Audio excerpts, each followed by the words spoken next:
Welcome to another episode of the Rank 'em Podcast. I'm Garrett Seawright. Thanks for joining us here. Give us a 5-star review wherever it is you listen to us, whether that's Spotify, iHeartRadio, Apple Podcasts, Podcast Addict, wherever it is you download your podcasts. Give us a 5-star review, like, subscribe, however you can help us out. You can find us on Rank 'em, at Rank 'em Podcast on Facebook, Twitter, and YouTube. We also have a video podcast where you can see our facial reactions and just how glorious Don and Zach's beards look today. How not glorious your stubble is. It's bad. I just am too lazy to shave. That's fair. By that deductive reasoning, you can figure out that Don is here, as always. Yeah.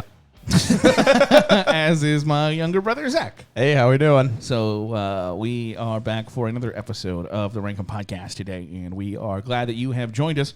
We are going to talk today about our favorite board games that we...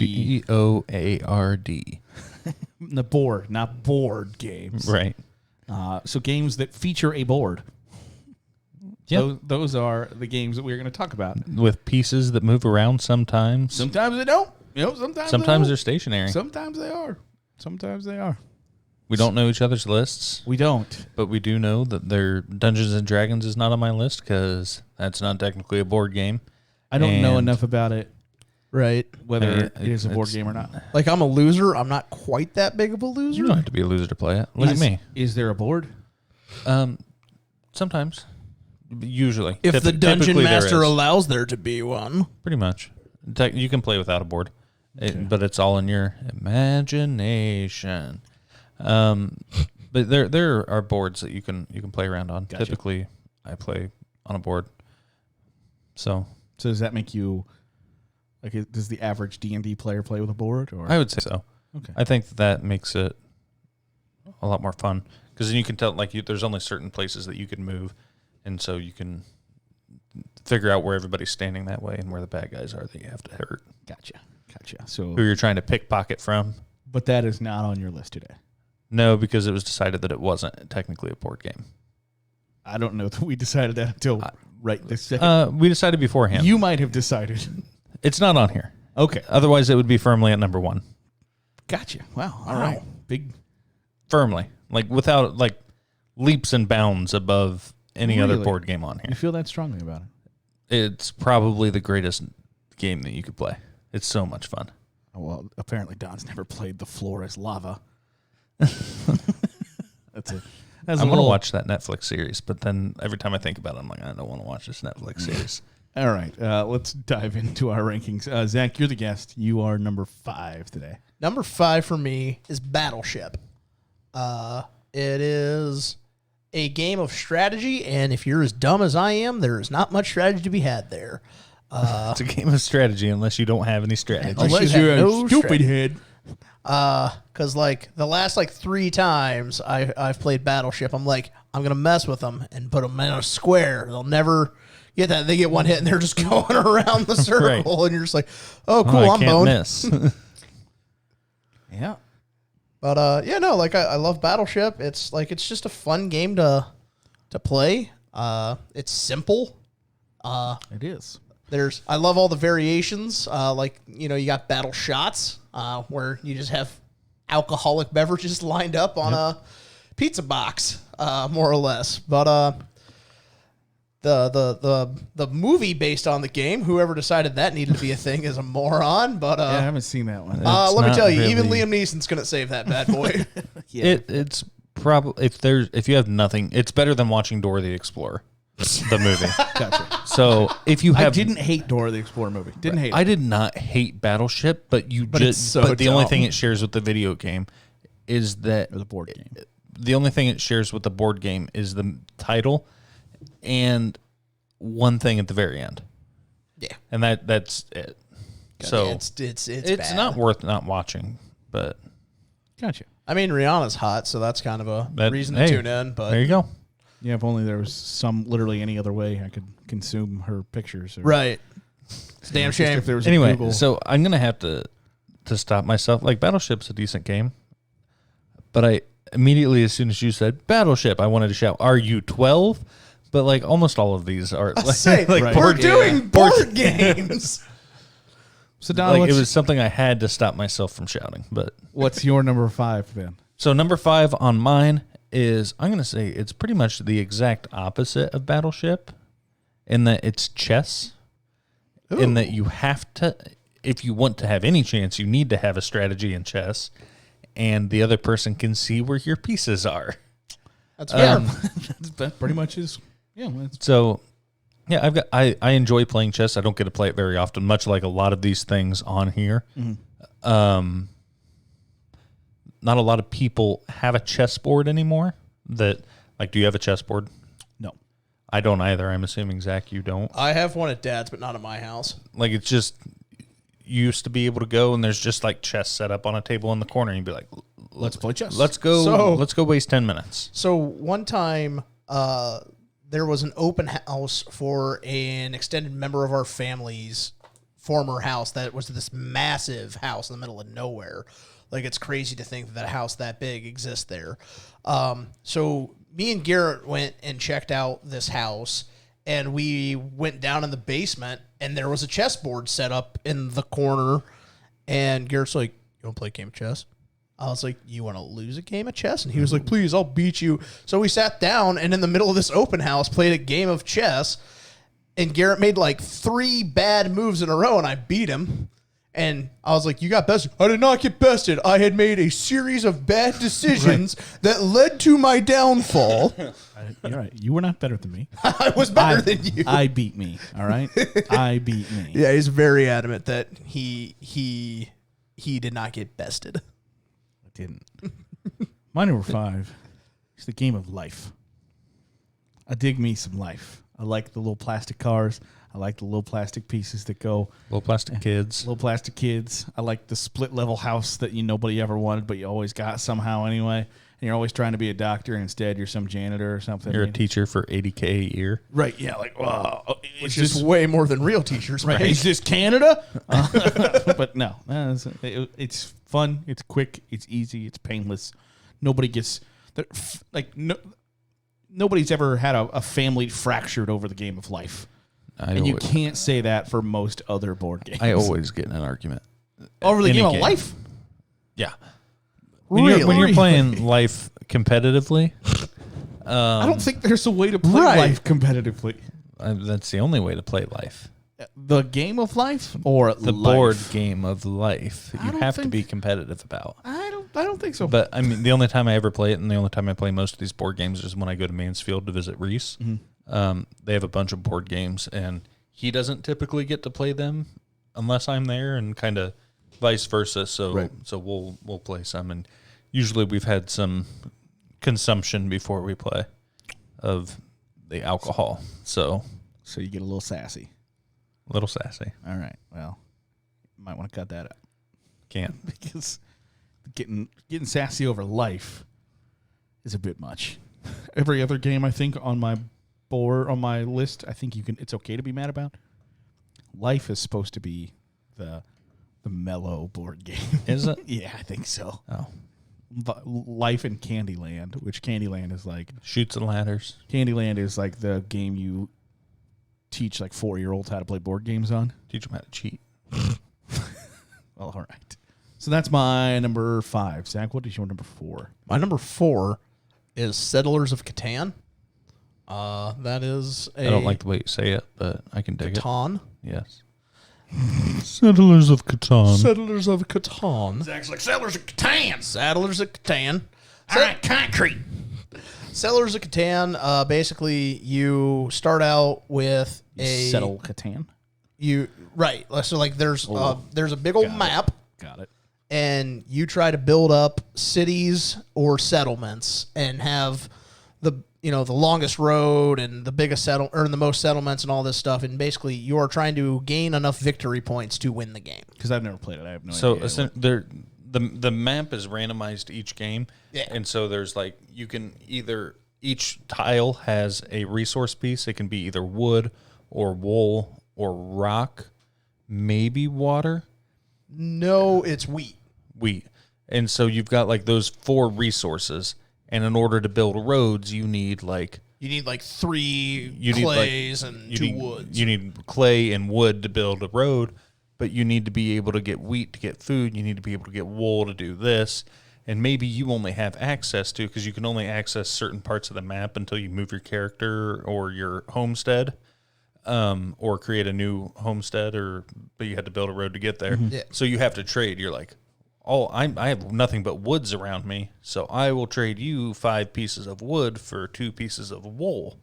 And you have to like work with the other players while simultaneously trying to beat them. So Gotcha. It's a really fun game, as long as you're playing with people who are trying to play correctly. Right. See, because like I don't play it correctly, and like so my big thing is I always go for the longest road because that's a victory point. I also do development cards, which is another aspect of the game where you can trade in different items that you have for a resource card or a development card, and there are randomly victory points throughout that. Gotcha.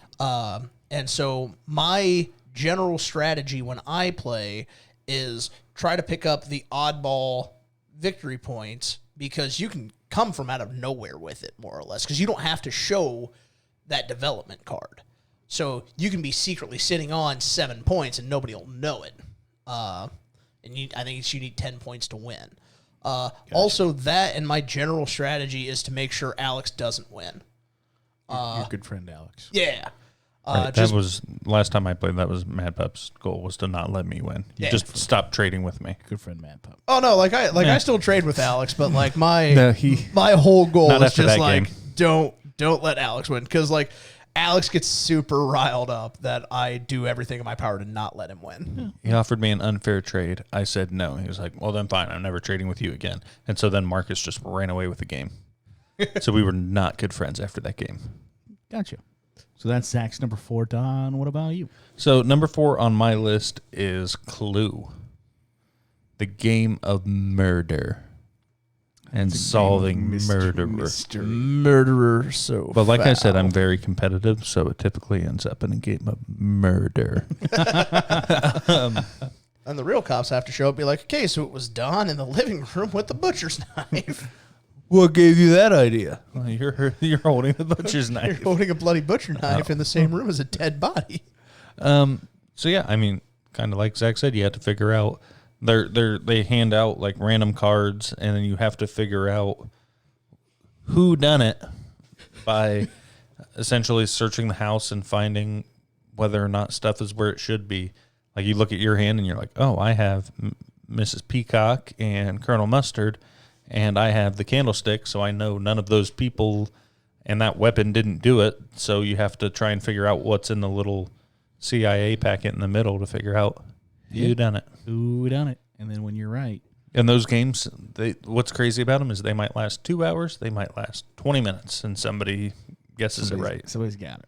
They're like, oh, well, I have every weapon except for the gun, so I know exactly what weapon it is. Right. But you can't then tip your hand and all that stuff. So Don's got Clue at 4. I got Battleship at 4. I really... Are you 12? Yes. Yes, I am. I enjoy a good old Battleship because it's, again, simple to play, but it's also kind of fun just to sit, so Don and I are sitting across this table from each other, and we could be playing a game that requires me to pick up one small little piece, and I just randomly start guessing. And E7. Miss. Yes. I said every piece on the board. How have I missed? Oh, they're all over there. Miss. But it's fun. You sunk my battleship. It's easy, it's quick, and I have the attention span of a 12-year-old, so I like that. Bang, bang, bang, bang, bang, done. So that's fun for me. Don, what's your number 3? My number 3 is Trivial Pursuit. And really, it's Trivial Pursuit in all of its sub-categories that it has. Trivial Pursuit, hunting and fishing. Trivial Pursuit, Ohio. I don't think that's a thing, but just... But it should Might be. be. Right, but Trivial Pursuit Junior. Right. But I love the Family Guy. Like, they asked Brian... What's that fire truck? What color are those They fire asked trucks? Brian Those random, like, red fire trucks. what French painter painted this paint in 1783? He's like, oh, I don't know. like, all right, Peter, what color is a fire truck? Like, oh, What color is the red fire what color is truck? a red fire truck? Fire truck. Oh boy, this is where they really separate the boys from the men here. Fire truck. But there is like that I'm big of a thinking difference. green. No, it's just say the word what. Okay, I'm thinking who, where. Oh, what do you say? Oh, you did it, Peter. Yeah, I am the smartest man alive. That's Billy Madison and not Family being Guy. a Family Guy, but still. Yeah, I mean, Trivial Pursuit, it's like, oh, if a woodchuck did in fact chuck wood, how much wood would it chuck if it chucked 3 times the body weight of a Western African rhino per day on a 3-day basis? 6. 800 wood per day. That is correct. You couldn't be more wrong, sir. See, But it's like some of the questions are just so out there that you don't know who the hell would ever know that Trivial Pursuit. so But then going back to like our TV game shows you want to be on, like you were very adamant that you would want to be on Jeopardy. Because Absolutely. You're so smart. Right. And Trivial Pursuit is kind of hand in glove there. Yeah.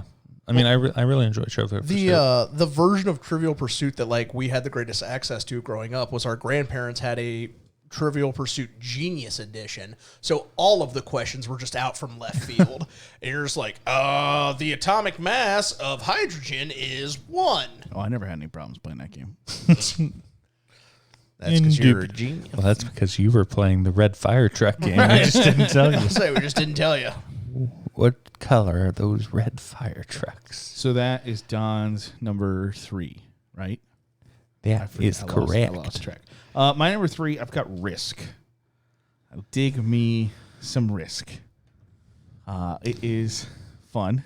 I also have Risk at number 3. It's so fun. I had never played until college, and our good friends Reese and Kiwan, who've been on this podcast several times, taught me how to play. And if I taught you how to play. Keyone didn't know how to play. Okay, well, it was Reese's game, I'm pretty sure. I think it was Reese's board. The original, yeah. The original, because we played original Risk with you your very first time. Right, because me and my group of friends, we played Risk around the same time that you guys had went to college.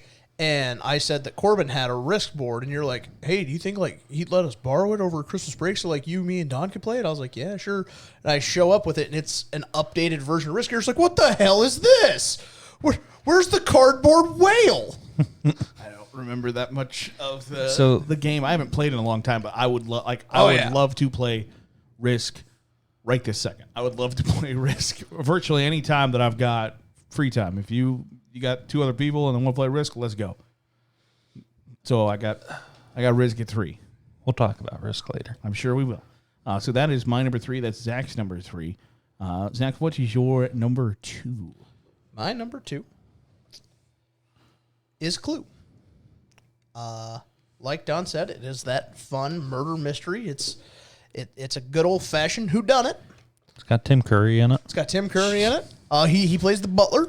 But no, just it's an absolutely fun game that, like you guys said, it could go on for 2 hours or you can solve it in 20 minutes. It just kind of determines on what your level of deduction is. So it's just a fun, simple game, but I mean, damn, sometimes you got to think on it. See, I also have Clue at number 2.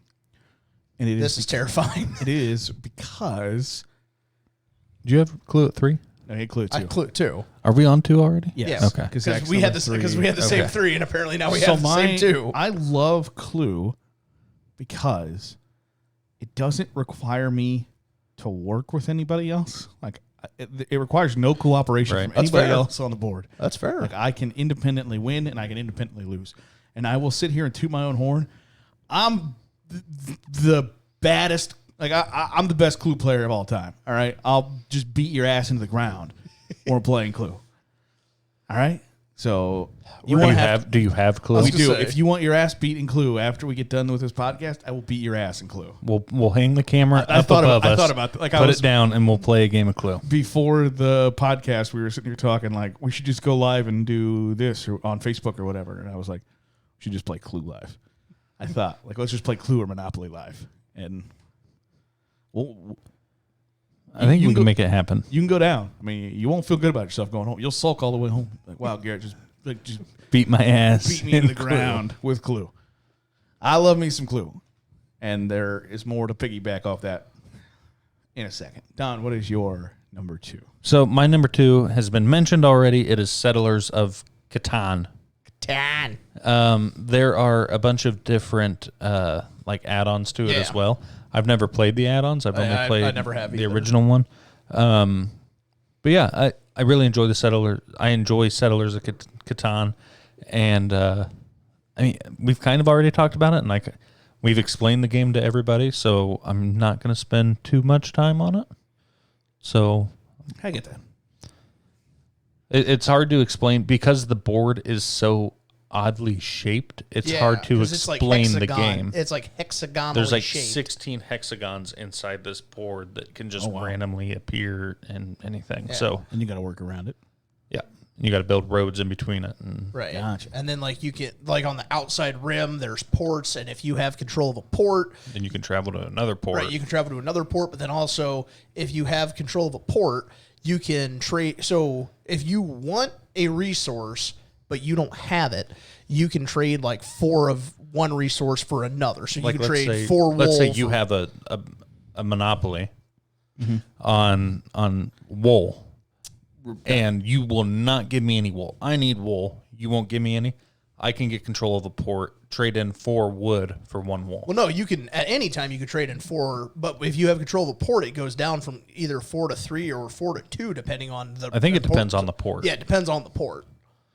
But yeah, like it's definitely a nerdy game. It's very frustrating. It is, but it is a fun game to play. Gotcha. So that's Don's number 2. Before we do... No, those numbers. Before we do number 1s, do honorable mentions. I've got Scrabble down. I enjoy Scrabble. Maybe more on like my phone than an actual board. You get those tiles you got. Like it drives me nuts if they're not perfectly aligned and all that stuff. So I like Scrabble, but it's a hassle to play with an actual board. Yeah, that's a pretty fair assessment. I don't know if I've ever played Scrabble on a real board and not on my phone. I have like twice, and I'm not a fan. Not fun. It's not fun. Right. So that's my honorable mention. Zach, Just the one? just the one. Okay, so I have 2 honorable mentions. I have Connect 4, because like that's just a fun, simple game. Don was like ready to chastise you for Battleship. Are you 12? Connect 4. Are you 6? He's really gonna hate honorable mention number 2, because honorable mention number 2 is Guess Who. I don't hate Guess Who. Because like Guess Who's just a fun game. You said that like you kind of wanted to hate Guess Who. Guess Who? I like Connect 4 more than I like Guess Who. Well, yeah, but no, I've like, been Guess Who drunk is just in a bar playing Giant fun Connect game. 4. Where it's like 6 foot tall. That'd be fun. Connect 4 and I've the been with- discs are like the size of your head. I've been with you when you've been drunk in a bar playing Guess Who too. Does he have glasses? No. Well, I hate people with glasses. Okay, Don, I'm currently wearing glasses. Yeah, I hate you. Okay. Okay, Don. That doesn't sound like me. Yes, it does. Yes, it does. But Is that it, Zach? yeah, that's the 2 I have. You just had 2. Don, what is your honorable mention? Okay, so I've got Buckle up, Pictionary boys. on here. Okay. I'm not good at drawing. I don't particularly like No, you're drawing, not. No, but I enjoy Pictionary. it's fun. We played when Reese and Q1 were here. We were drinking at 1 a.m. and playing Pictionary. Let's play Pictionary. Yep.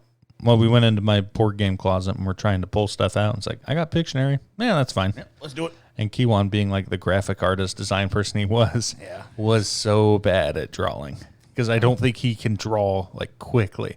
So he's like giving stuff contours and depth, and it's like, Kiwan, it's just a bicycle.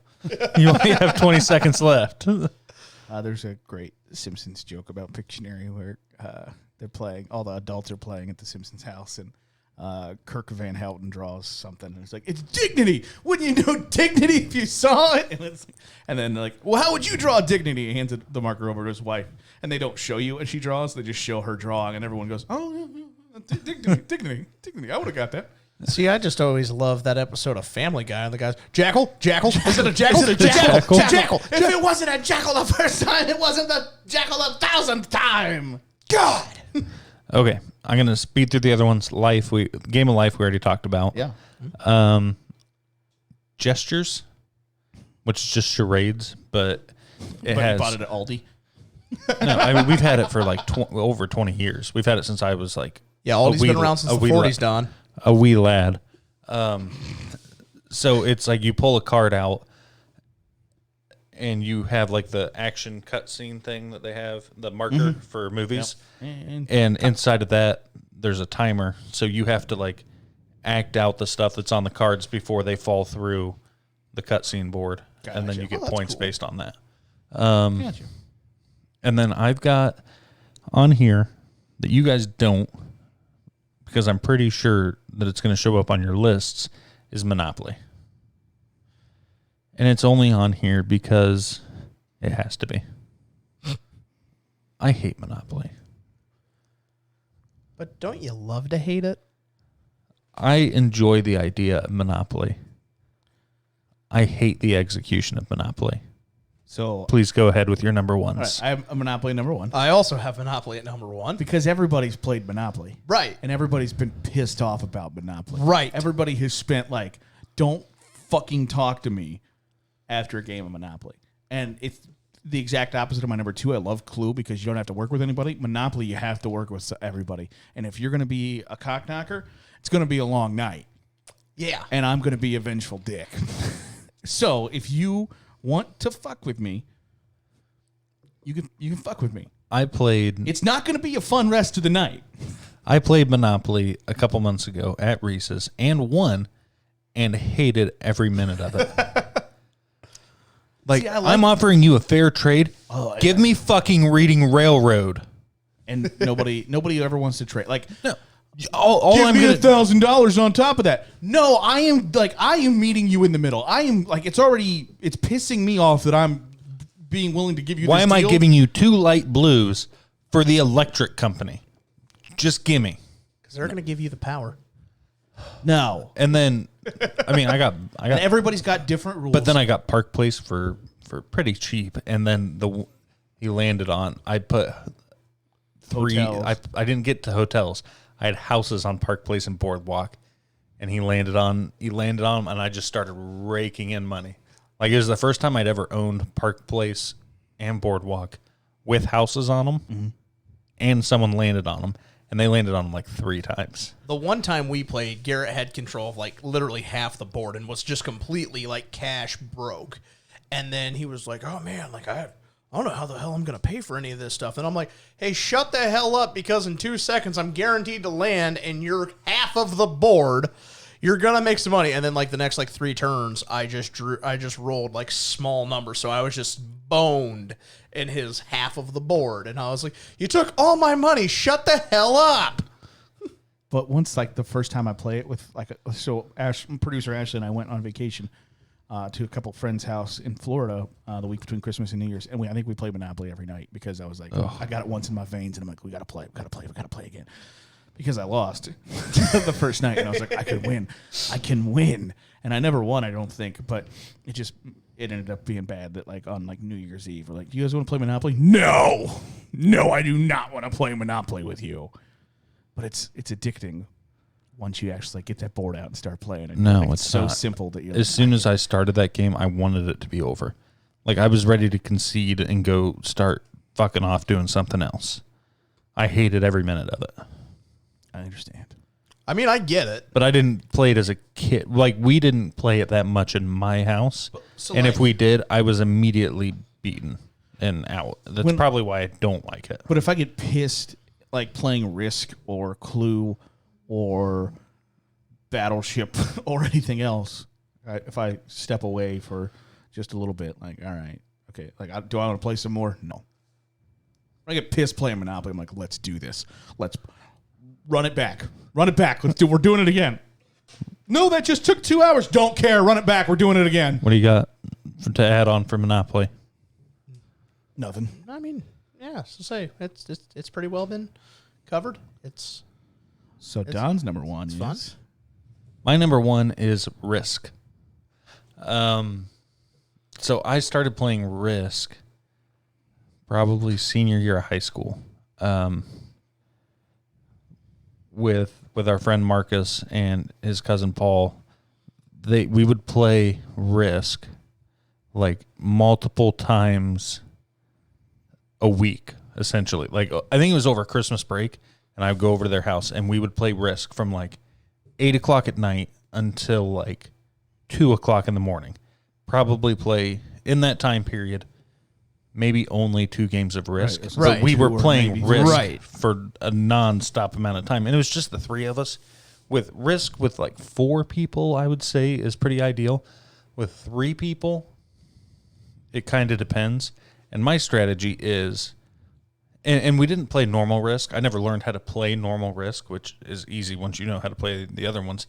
I played Risk 2210, which is just a variation. And essentially, instead of rolling 6-sided die, you have generals that can roll 8-sided die. And you can go across the ocean, and there's nuclear war. Is that the one where you can go to the moon?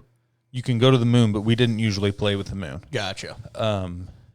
The and Ukraine then- is weak. That's the important thing to So know the about Ukraine regular. is weak Do you because think it's Ukraine is game? There's 7 access points to Ukraine. So you can get attacked from a bunch of different places. But if you can get a hold of Korvsky, No, Kamachka. Kamachka. Kamshakta. I was going to say, how do you say it? Do you say Kamachka. Kamachka, Kamshakta? I think it's Kamachka. That's also vodka. Korvsky's is also a vodka. Korsky is also vodka, but I knew when you Of the said gas Korsky, station vodkas, I knew. Korvsky is the best. So the way we would play, Marcus would always start in South America, try and get a foothold in South America, and then there's only 2 access points, one from Africa, one from North America to get into there. So you could just fortify. And then at the beginning of each year, you got essentially like extra people based on if you owned a continent or not. I would start in Australia, and then I would branch out from Australia into Asia, and then usually Paul would do Africa and kind of go from there. And then Africa was like hotly contested because there was only like 5 countries there, but you got like the beginning of each year, you got a bunch of people for owning it. So it was pretty intense, and usually each game lasted a couple hours. Right. And then you would play till one person got eliminated. Once that person got eliminated, you let it go 1v1 for a while until one person really got the upper hand, and you just call it. Right, you know. Because otherwise it's that game's going inevitable. to take 6 hours to end. But you know this is over. Reese, I haven't played it for years because I always, especially with Reese, in the rules for Risk, they want you to form alliances and team up with people, and then they also want you to break those alliances and stab your friends in the back. Build those solid friendships. Right, and Reese hates anybody teaming up in Risk. Like me and Kiwan would play with him and be like, Kiwan, this turn, let's just attack Reese, get him out of Asia, and force him back into Europe. And Because, I mean, that's how it works in real life. I mean, like, right, and in then war, it's not like the Kiwan United had- States versus everybody. Like, Kiwan would spread himself thin, and then I would push Reese out of Asia, and then take out Kiwan back to the west because he has one person on each country. Well, that's super easy for me to just roll through that and take it over. Right. But yeah, Reese was not happy about any teams. Well, but me and Mike, when our freshman year of college, I think it was the same time that you played with us because we had like 5 or 6 people playing. Me and Mike just teamed up and took out the entire board. And then once the game was over, we just like shook hands. It was like, okay, well, we win. We'll call it a draw. I'm fine with splitting the world with you if you're fine with splitting it with me. Yeah, that's fine. And Reese got really mad about that. It's like, you have to finish the game. It's like, we're not going to sit here for another 8 hours. Right. trying It's to- Sunday at 6 p.m. Right. Like, it's over. It's over. But that was probably the last time I played Risk, was in college. Don, have you ever played Axis and Allies? No. It's kind of like Risk, but like it's set in World War II, and there's different rule. Because like in Risk, it's like if you roll high, you don't like, or you can't, or you lose the attack. And in Axis and Allies, it's the opposite or something like that. Gotcha. Well, I know the defender always wins. So essentially, like, Right. I have 8 people on this, but there's only 3 dice, so I can attack with 3 dice. You can defend with as many people as you have. But if I'm attacking and I roll a 6 and your highest is a 6, then the defender always wins. Right. But like with Axis and Allies, it's the opposite. And then you, I was gonna say, but like you have to play in the confines of World War II. So like you have the Axis powers and the Ally powers, and so like if So Don's like, I call Hitler. right, I want to be Hitler. Right, but like I'm going to fight a war on 3 fronts. right. So like if I'm the United States, I can't be like, you know what, Great Britain's going down. Like you and Right, you can't turn and like, sorry.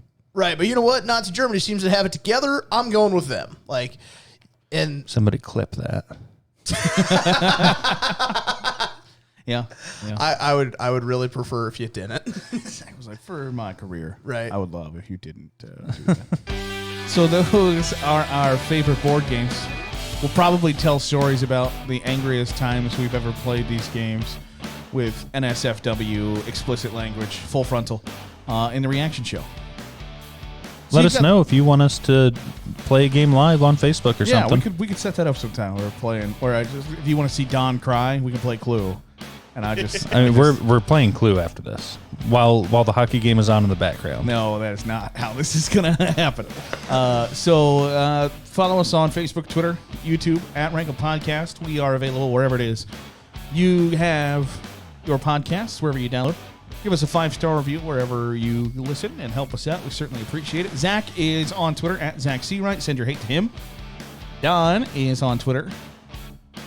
At Donnie_G. And I'm at Garrett Seawright. You can find us there. And we will catch you next time right here on the Rank 'em Podcast.